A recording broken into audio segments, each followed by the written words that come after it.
I do want to ask you just one quick question. There's a lot of talk about the jurors knowing, everybody knowing a Biden in Delaware. There's a lot of discussion about that going in. Did anybody have a personal connection to Joe Biden and the Biden family? Did that play into the discussion at all? Not at all. The family was not at all. Okay. We didn't discuss. We didn't use Jill. We didn't use the President Biden. Like I was telling someone earlier, like President Biden never really even came into play for me because his name was only brought up once during the trial, and that's when it kind of sunk in a little bit. Oh wow, this is the sitting president's son who's on trial, and so that was kind of hard. And to know, okay, what the trial's about now.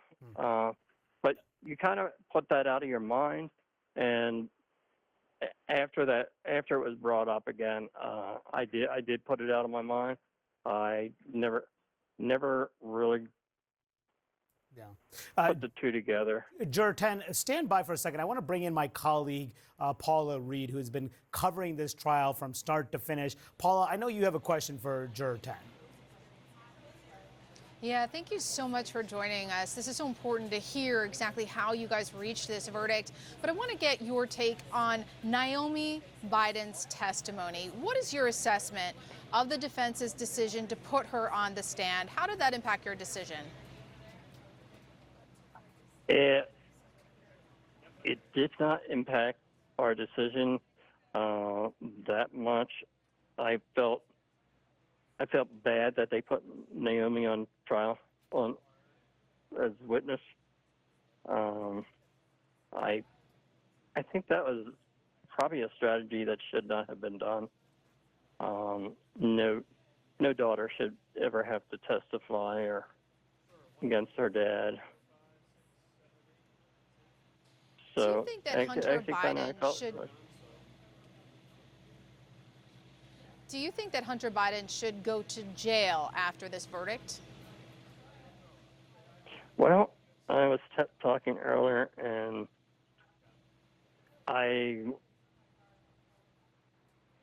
deliberating. We were not thinking of the sentencing, and no, I really don't think that Hunter belongs in jail.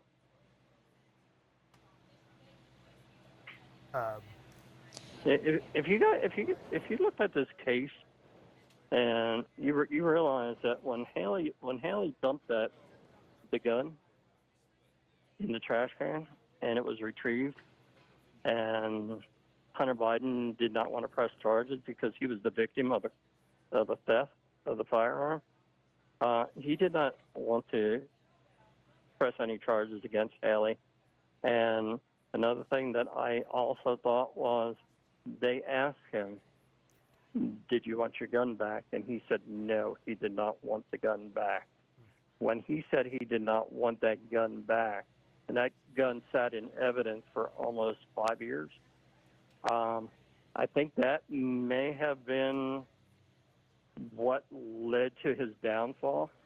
Had he taken possession of that gun, I don't know if we would even have a trial, because he may have sold the gun, got rid of the gun, sold it back to a gun shop or whatever, and it wasn't like it was sitting in evidence. I just think that I believe that being that it was sitting in evidence and somebody got a hold of it and say, hey, let's check this out a little bit more and see exactly how he obtained that gun.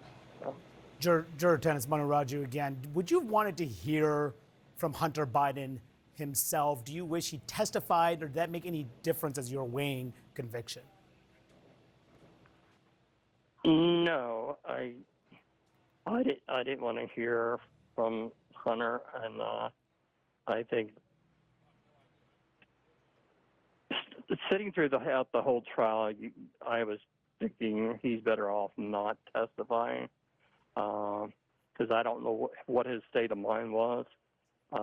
So, yeah, I didn't think it would be a good idea for him to testify in his own defense. Just to take us back into the room, when it went from a 6-6 yesterday to unanimous today, what was the mood like among the jurors? Did it get contentious at all? Were people pretty amicable at all? You said that politics did not play a role in your assessment. Did you sense that it played a role in any of the other jurors' assessments? No, absolutely. I think that was unanimous too. There was nothing, nobody, no politics came into play, and politics was not even spoken about. The first family was not even spoken about. It was all about Hunter. There was more talk about Hunter, Naomi. Everybody felt really bad for Naomi. That I think that's one things that most of the jurors felt sorry for was Naomi testifying against her father, or the defense putting her on the stand. I think that was a bad mistake for them to put her on the stand. Well, it sounds. And Paula, I think you have a question also for Juror 10. Yeah, Juror, what do you think of this case overall? I mean, do you think that this was a legitimate use of taxpayer resources to bring this case?